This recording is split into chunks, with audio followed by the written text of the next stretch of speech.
Salam sejahtera Malaysia, salam sejahtera tuan-tuan dan puan-puan semua. Hari ini Malaysia, rakyat Malaysia bakal digemparkan dengan berita tergempar mengejutkan panas hari ini berkaitan dengan isu-isu semasa politik di Malaysia, berkaitan dengan pendidikan, ekonomi dan segalanya ada di sini untuk semua isu-isu hangat di Malaysia. Mari kita menonton video hari ini, apa yang ada hari ini. Sila tekan butang subscribe, like dan share video ini. Jangan lupa tekan tombol lonceng untuk info-info yang lebih banyak daripada channel ini. Berita akan dimulakan beberapa saat lagi. Teruskan bersama di dalam channel ini untuk info yang lebih hangat di Malaysia, untuk semua rakyat Malaysia, untuk keluarga Malaysia. Mari kita menonton video ini. Selamat malam, salam sejahtera Malaysia. Berita tergempar malam ini untuk semua rakyat Malaysia.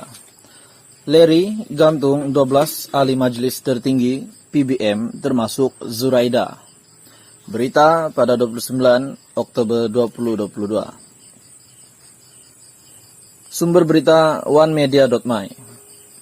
Shah Alam, kemelut yang melanda Parti Bangsa Malaysia PBM semakin parah apabila 12 ahli majlis tertinggi termasuk Datuk Zuraida Kamarudin digantung keahlian dan jawatan.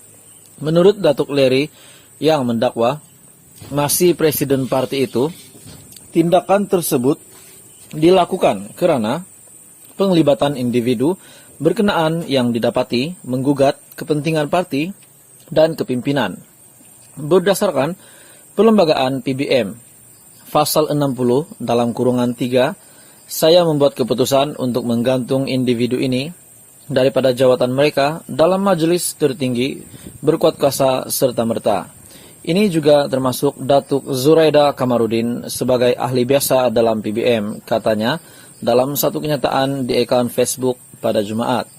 Mereka yang digantung ialah Haniza Muhammad Taha, Dr. Daroya Alwi Rahimah Majid, Dr. Satis Kumar Govindaraju, Muhammad Saiful Bahari Syahari, Naim Brundage, Abdul Aziz Abdul Kadir, Zakaria Abdul Rahim, Munira Abu Bakar, Datuk Chua Lian Che, Datuk Roger Tan Seng Huat, dan Al-Bakri Salim.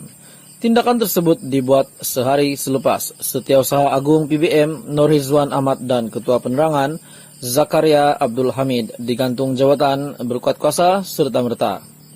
Dalam pada itu, Larry menegaskan bahawa beliau menolak dan mengecam sebarang tindakan politik yang menjejaskan kepercayaan terhadap dirinya sebagai pemimpin sehingga menyebabkan kekeliruan ahli parti serta orang ramai.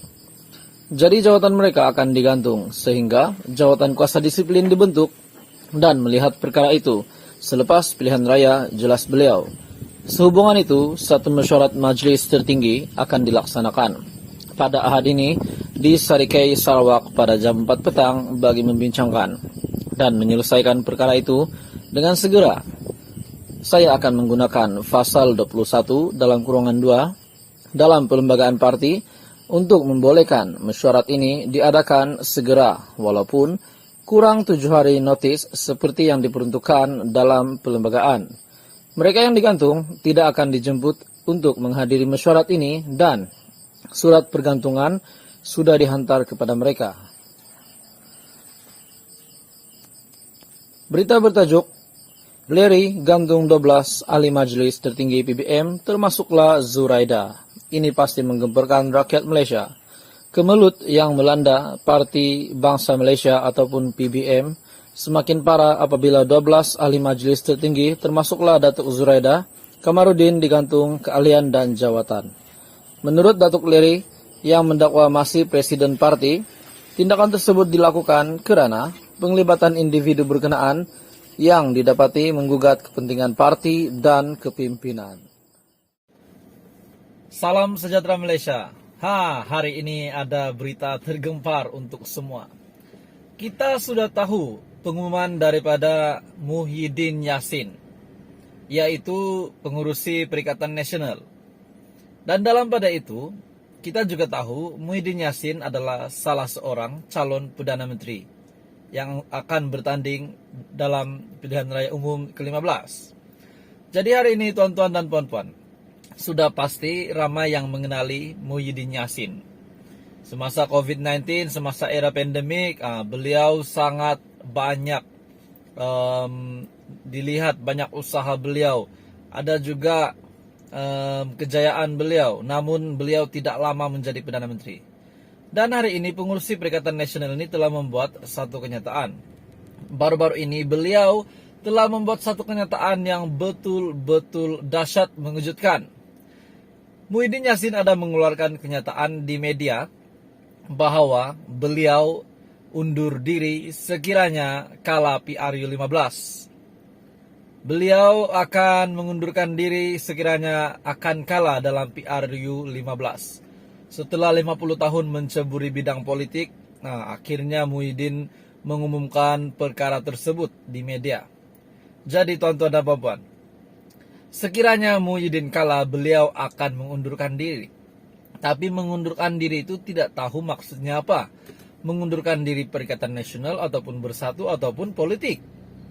Tapi beliau telah mention bahwa dia akan mengundurkan diri sekiranya Perikatan Nasional kalah PRU 15. Dan dalam pada itu, bukan itu saja. Di samping beliau ini akan mengundurkan diri, beliau juga telah membuat kenyataan bahwa beliau ini telah menolak Tun Mahathir, menolak kerjasama dengan Gerakan Tanah Air, di mana PN sangat yakin dengan parti komponen yang sedia ada untuk tidak bergabung lagi dengan Gerakan Tanah Air.